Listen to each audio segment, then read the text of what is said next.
오늘은 예레미야 29장 11절로 14절 말씀 가지고 우리를 향하신 하나님의 생각, 이와 같은 제목으로 함께 말씀의 은혜를 나누기 원합니다. 제목을 한번 따라해 주시기 바랍니다. 우리를 향하신 하나님의 생각. 우리를 향하신 하나님의 생각.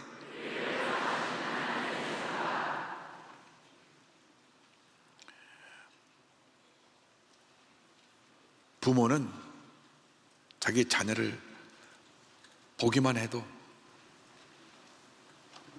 생각만 해도 기쁜 것입니다. 왜냐하면 부모이기 때문에. 때로 자식들이 말 안 듣고 사고치고 반항하고 대들어서 속상하고 화도 나고 야단칠 때도 있지만, 부모님의 기쁜 마음속에는 자녀를 사랑하는 마음이 있습니다. 내리사랑이라 그럽니다. 그래서 늘 자녀를 용서하고 이해하려고 합니다. 그리고 가장 좋은 길로 자녀를 이끌어주길 원하고 계신 것입니다. 이런 부모의 마음은 오늘 우주 만물을 지으시고 우리의 영적 아버지가 되시는 하나님께서 우리에게 주신 마음입니다. 우리가 믿고 섬기는 하나님은 참으로 좋으신 하나님이 되셔서 우리에게 인자와 자비와 긍휼을 넘치게 베푸시는 좋으신 하나님이신 것입니다. 우리가 예수 믿고 이같이 좋으신 하나님을 우리의 영적인 아버지로, 아바 아버지로 부르게 된 것은 큰 은혜와 축복이라 아니할 수 없는 것입니다. 늘 주님 은혜에 감사하며 절대 근정, 절대 감사의 믿음으로 나가는 여러분 되시기를 주님의 이름으로 축원합니다. 오늘 예레미야가 유다 백성들이 포로로 끌려갔을 때 하나님께 말씀을 받아 예언한 이 말씀을 가지고 오늘 세 가지의 은혜를 살펴보기 원합니다. 첫째는 우리 삶의 평안과 꿈과 희망을 주신 하나님에 대해서 함께 생각하기를 원합니다. 예레미야 29장 11절 말씀입니다. 야훼의 말씀이니라. 너희를 향한 나의 생각을 내가 아나니 평안이요 재앙이 아니니라. 너에게 미래와 희망을 주는 것이니라. 이 말씀을 기록할 당시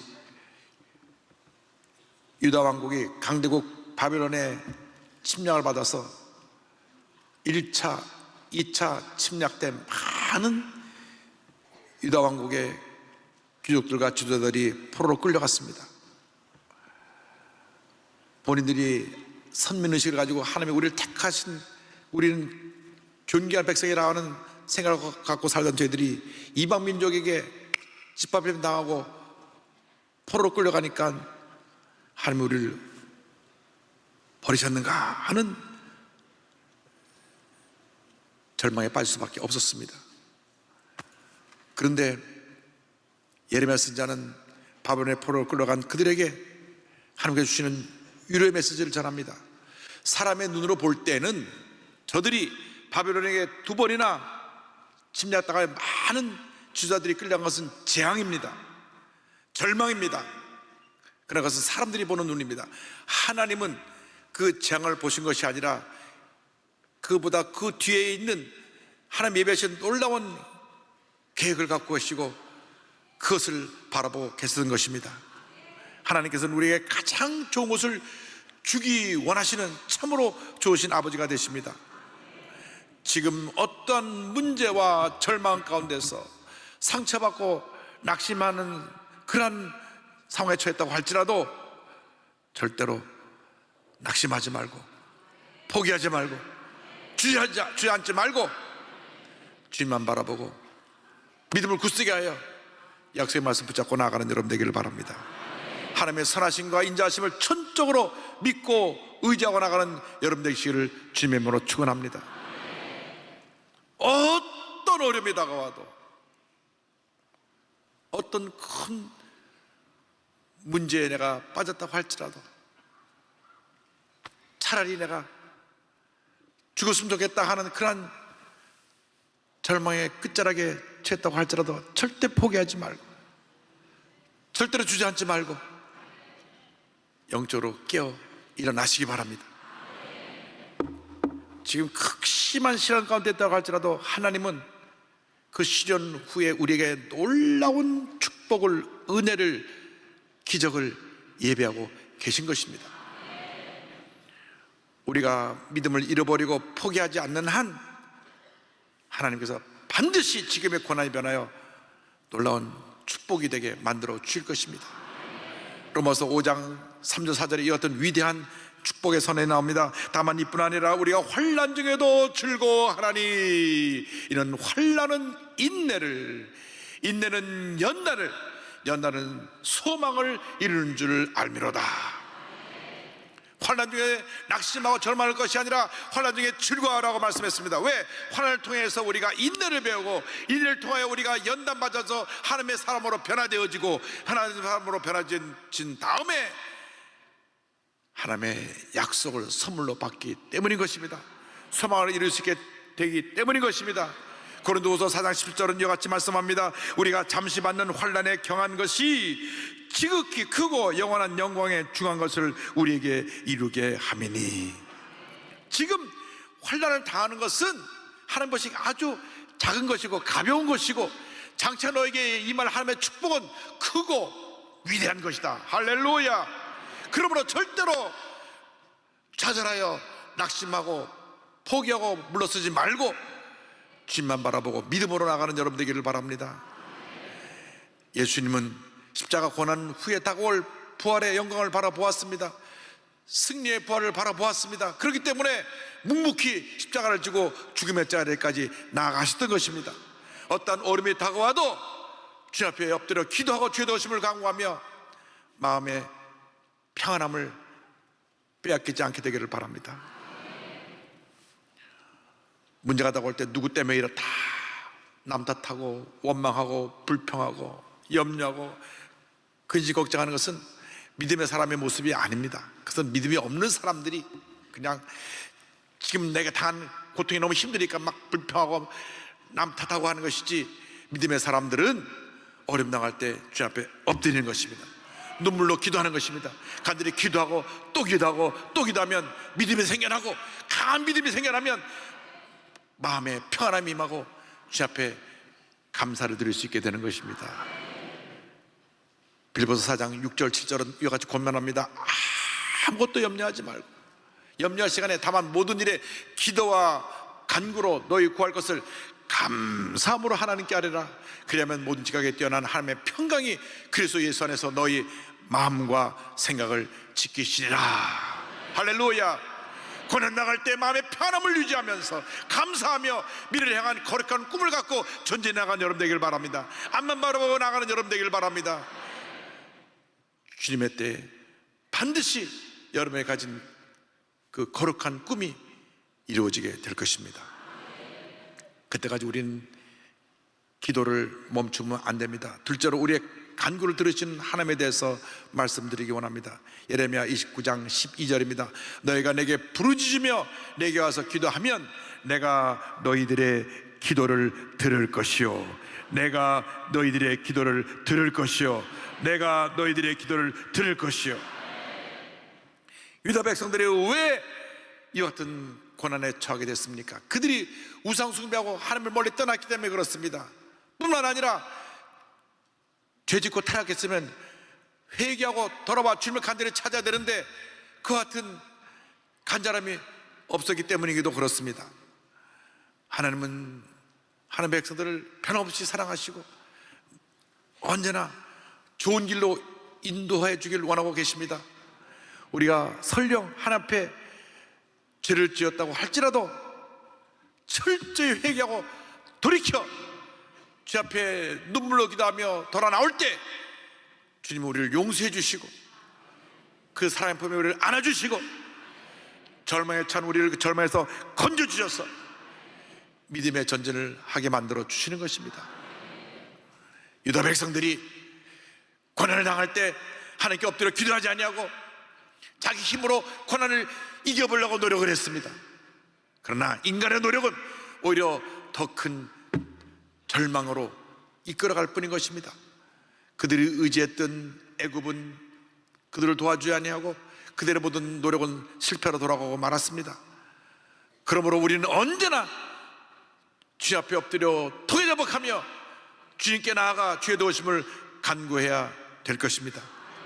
참으로 감사한 것은 하나님은 언제나 우리를 도와주기를 원하고 계신다고 하는 것입니다. 우리의 세미한 신음소리까지도 주님이 들으시고 귀를 기울이시고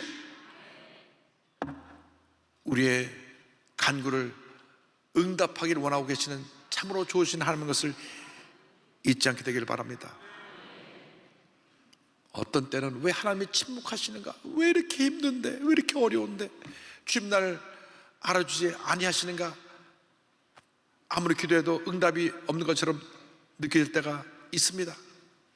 그러나 바로 그때가 주님이 가장 가까이 나에게 계실 때라는 것을 잊지 말게 되기를 바랍니다. 여러분의 필요한 것이 강하고 담대한 믿음의 모습입니다. 굳센 믿음을 갖고 주 앞에 나가 엎드려 부르짖어 기도할 때 주님이 우리의 기도를 들으시고 하나님의 때 하나님의 방법으로 우리의 가장 좋은 것을 선물로 주시는 것입니다. 예수님께서 마태복음 7장 11절에 말씀하셨습니다. 너희가 악한 자라도 좋은 것으로 자식에게 줄 줄 알거든 하물며 하늘에 계신 너희 아버지께서 구하는 자에게 좋은 것으로 주시지 않겠느냐? 좋은 것으로 주시지 않겠느냐? 좋은 것으로 주시지 않겠느냐? 할렐루야. 하나님께서 유다 백성들을 70년 동안 바벨론의 포로 생활을 하게 하시면서 그들의 믿음을 바로 세우십니다. 여러분, 고난당한 것이 내게 유익이 되는 것입니다. 왜? 내가 믿음이 바로 서게 되고 하나님 앞에서 나의 신앙의 불순물들을 제거하고 잘못된 신앙의 모습을 버리고 하나님 앞에 올바른 자로 설 수 있게 은혜 가운데로 인도함을 받기 때문인 것입니다. 하나님께서 70년 동안 저들을 훈련시키시고 연전시켜서 그들의 불순물을 제거하고 그들의 믿음을 정 같은 믿음으로 변화시키시고 또 그들의 후손을 통하여 인류의 구세주 예수 그리스도를 보내줄 준비를 하셨던 것입니다. 하나님이 결코 그들을 버리신 것이 아닙니다. 더 크게 사용하시려고, 더 위대하게 사용하시려고 큰 뜻을 가지고 생각을 가지시고 저들을 포로 생활 가운데 연단시키시고 보호하신 것입니다. 고난의 때에 여러분이 주 앞에 믿음을 더 굳세게 해야 합니다. 끈질기게 주님께 매달려 부르짖어야 됩니다. 주님께서 우리의 길을 보여주실 때까지, 주님의 응답에 올 때까지, 주님의 신실하심에 대한 약속의 말씀에 대한 강하고 담대한 믿음이 생길 때까지 포기하지 말고 기도하고 또 기도하고 또 기도하고 또 기도하는 여러분 되기를 바랍니다. 절망의 때, 우리의 고난이 엄습해 올 때 사람들을 의지하지 말고 세상의 물질과 권력을 의지하지 않게 되기를 바랍니다. 여러분, 사람들에게 가서 어려운 얘기하면 안 됐지 하고 돌아서서는 오히려 야, 그 사람 큰일 났네, 며칠 못 가서 망하겠어, 더 안 좋은 소식만 퍼지게 되는 것입니다. 그래서 우리는 절망의 때 오직 주님께 매달려야 합니다. 울부짖어야 합니다. 금식하며 부르짖어 기도하면 우리를 절망의 손에서 건져주시는 것입니다. 시편 40편 1절 2절의 말씀입니다. 내가 여호와를 기다리고 기다렸더니 귀를 기울이사 나의 부르짖음을 들으셨도다. 나를 기가 막힐 웅덩이와 수렁에서 끌어올리시고 내 발을 반석 위에 두사 내 걸음을 견고하게 하셨도다. 주님께 부르짖으시기 바랍니다. 부르짖고 또 부르짖고 또 부르짖고 또 부르짖으면 반드시 응답이 우리에게 다가오는 것입니다. 놀라운 일이 일어나는 것입니다. 예레미야가 감옥에 갇혔을 때 부르짖었던 예레미야 33장 3절의 말씀을 우리가 다 같이 고백하겠습니다. 너는 내게 부르짖으라. 내가 내게 응답하였고 내가 알지 못하는 크고 은밀한 일을 내게 보이리라. 할렐루야. 감옥에서 이 말씀을 받은 것입니다. 그래서 그가 부르짖고 또 부르짖고 부르짖어서 주님이 예비하신 놀라운 은혜와 축복을 체험할 수 있게 되었던 것입니다. 그렇습니다. 내가 잠시 어려움에 처했다고 할지라도, 잠시 문제 가운데 내가 절망 가운데 빠져 있다고 할지라도, 잠시 내가 몸이 아프고 고통의 침상에 누웠다고 할지라도, 그 자리가 내게 기도의 자리가 되기만 하면 그 자리는 고난의 자리가 아니라 축복의 자리가 되고, 슬픔의 자리가 아니라 기쁨의 자리가 되고, 문제의 자리가 아니라 응답의 자리가 될 줄로 믿습니다. 셋째로, 이 하나님은 우리의 간구를 들으시고 우리를 만나주시는 참으로 좋으신 하나님이 되십니다. 주님을 간절히 찾고 또 찾으면 주님은 우리를 반드시 만나주시는 것입니다. 예레미야 29장 13절의 말씀입니다. 너희가 온 마음으로 나를 구하면 나를 찾을 것이요 나를 만나리라, 나를 만나리라, 나를 만나리라. 하나님 이상 그 어떤 부모보다 더 큰 사랑으로 우리를 돌봐주시고 전지전능하신 능력으로 우리의 모든 문제를 다 해결해 주시고 우리를 가장 좋은 길로 인도해 주시는 것입니다. 하나님은 절대로 약속을 지키시는 변함이 없으신 참으로 좋으신 하나님이십니다. 아브라함과 이삭과 야곱에게 하셨던 약속을 이루기 위해서 430년 동안 애굽에서 종살이하던 이스라엘 백성을 구원해내셨습니다. 저들이 광야에서 원망하고 불평하고 하나님을 거역했지만 40년 광야 생활을 지난 다음 20세 미만의 그의 모든 자녀들을 가나안으로 인도하셔서 가나안의 축복 속에 거하게 해주셨던 것입니다. 하나님께서 택한 그의 자녀를 끝까지 떠나지 아니하시고 지키시고 보호하시고 인도하시는 것입니다.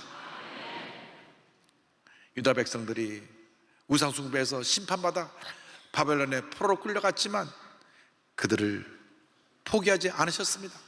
떠나지 않으셨습니다.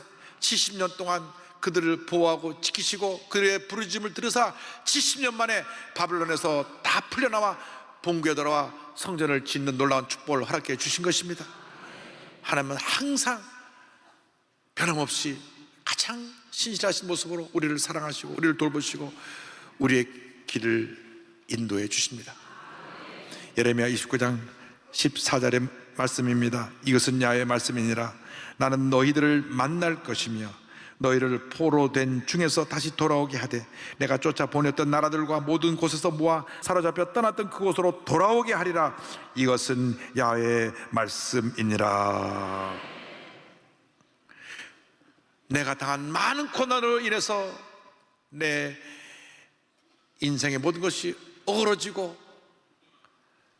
상처투성이가 되어서 망가진 모습들이 주님 앞에 부르짖고 기도하고 또 기도하고 또 기도하면 주님이 어루만져서 다시 온전한 모습으로 회복되고 온전한 모습으로 주님 앞에 설 수 있게 만들어 주시는 것입니다. 내 인생은 이제 끝났어요. 더 이상 살 수 없어요.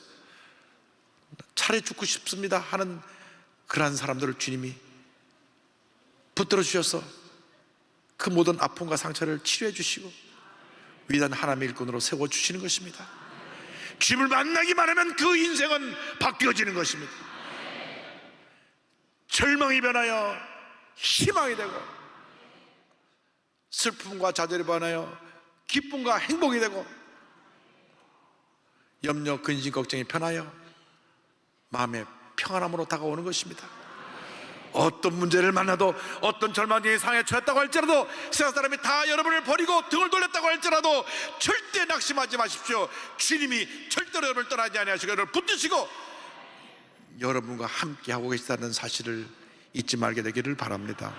온 세상 날 버려도 주 예수 안 버려 끝까지 나를 돌아보시니 주는 저 산 밑에 백합 빛나는 새벽별 이 땅 위에 비길 것이 없도다. 할렐루야. 세상 사람들이 여러분을 버리고 떠나도 주님은 여러분을 떠나지 아니하십니다. 우리 믿는 사람들의 궁극적인 소망은 저 천국에 있습니다. 언제고 우리는 앞서거니 뒤서거니 저 천국에 가게 될 것입니다. 주님이 오라 부르실 때 우리가 주님 앞에 가면 주님께서 환한 모습으로 두 팔을 벌리고 그 천국 문에 기다리고 오셨다고 우리를 꼭 안아주시고 우리의 눈에서 눈물을 다 닦아줄 것입니다. 너무나 인생길에 힘들었지, 고생 많았지, 이제는 더 이상 너는 고생할 것도 없고 눈물 흘릴 것도 없다, 내 품에서 평안함을 누려라 말씀하실 것입니다. 그때까지 주님만 믿고 의지하고 바라보아가는 우리 모두가 되어야 합니다. 주님만이 우리의 힘이 되시고 우리의 모든 것이 된다는 사실을 잊지 말게 되기를 바랍니다. 주님만이 나의 문제 해결자가 되시고 주님만이 나의 응답이 되시고 나의 생명이 되시고 나의 기적이 되시고 나의 축복이 되시는 것입니다. 강한 믿음의 사람이 되어서 주님과 교제하며 약속의 말씀 붙잡고 믿음으로 전진 또 전진해 나갈 때 여러분이 가졌던 그 거룩한 꿈들이 하나둘씩 다 이루어지고 다가오는 날들이 축복의 날, 기적의 날, 은혜를 넘치는 감사의 날로 바뀌어지게 될 것입니다. 죽음 직전에 주님을 만나 하나님의 은혜 가운데 변화된 인생을 살게 된 박상원 선교사님을 소개합니다. 아프리카에서 성공적인 선교사를 감당하고 계신 선교사님이신데 처음 남편을 따라 간 곳이 아프리카 말라위라고 하는 아주 빈민국입니다. 얼마나 생활이 어렵든지 먹을 것이 없어 굶주린 날이 많았다고 합니다. 주일날 저녁 잠자리에 잠을 자려고 하면 엄마 배고파 아들이 우는 바람에 그 말을 들으면 예배대 받은 은혜는 다 사라지고 성질이 나가지고 남편한테 막 대들고 싸웠답니다. 하나님은 당신만 사랑한다, 하나님은 당신만 불렀다, 나는 재수 없이 결혼해서 여기까지 잘못 온 거다, 막 이렇게 대들었대요.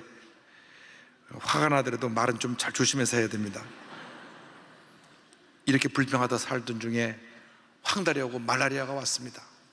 아프리카에 선교사로 간 분 중에 많은 분들이 말라리아로 건강히 버티지 못하면 세상을 떠났습니다. 제가 아는 장로님도 참 건강하신 장로님인데 아프리카 선교 갔다가 말라리아에 걸려서 오셔서 얼마 안 돼서 천국 가신 그런 적도 있습니다. 그런데 그 당시 병원에 마땅한 의약품도 없고 의료 장비가 없어서 와서 의사가 보더니 살기 힘듭니다. 포기했습니다. 너무나 고통스러워서 너무 아파서 밖에 나와 시멘트 바닥에 엎드려 울부짖었습니다. 하나님, 너무 아픕니다. 저를 데려가시든지 살려주든지 해 주시옵소서. 그때 하나님이 찾아오셨습니다. 말씀하셨습니다. 사랑하는 내 딸아, 내가 너를 사랑한다. 내가 너를 아프리카로 불렀다. 그러나 내가 거듭나야 하겠다. 내가 거듭나야 하겠다. 그러면서 그 선교사님이 과거에 주님 앞에 잘못했던 모습을 다 보여주십니다.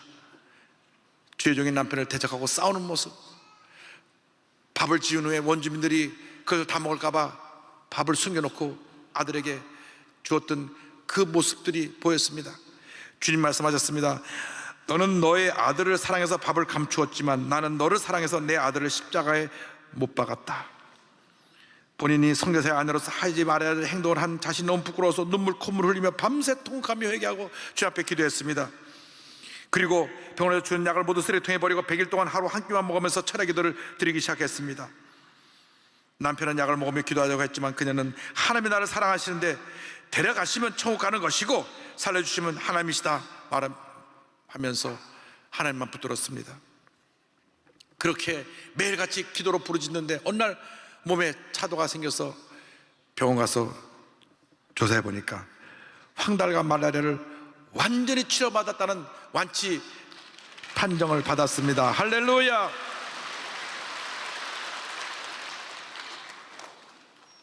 선교사님 고백합니다. 아마도 상식적이라면 죽었어야 했을 것이다. 황달과 말라리아에 걸린 사람이 모두 약을 끊고 100일 동안 철야를 하며 하루 2끼를 금식했으니 죽는 것은 당연한 일이었을 것이다. 하지만 시간이 지날수록 몸이 가벼워지고 힘이 생겼다. 담당 의사는 몇 달 만에 검진을 받으러 온 나를 보고는 아직 안 죽었느냐 라며 깜짝 놀랐다. 그러나 검진 결과 2가지 병이 모두 나아 있었다. 하나님께서는 그 후로 지금까지 감기 한번 걸리지 않고 사역할 수 있는 건강을 주셨다. 할렐루야. 그 후로 성공적인 선교 사역을 감당해서 지금까지 아프리카 8개국에 600여 교회를 세우고, 대단하죠. 2014년에는 구 스와질랜드, 지금 에스와틴이라고 이름을 바꿨는데요, 거기에 신학대학을 세우고 2019년에는 이곳에 의과대학까지 세웠습니다. 하나님이 함께하고 계신 것입니다.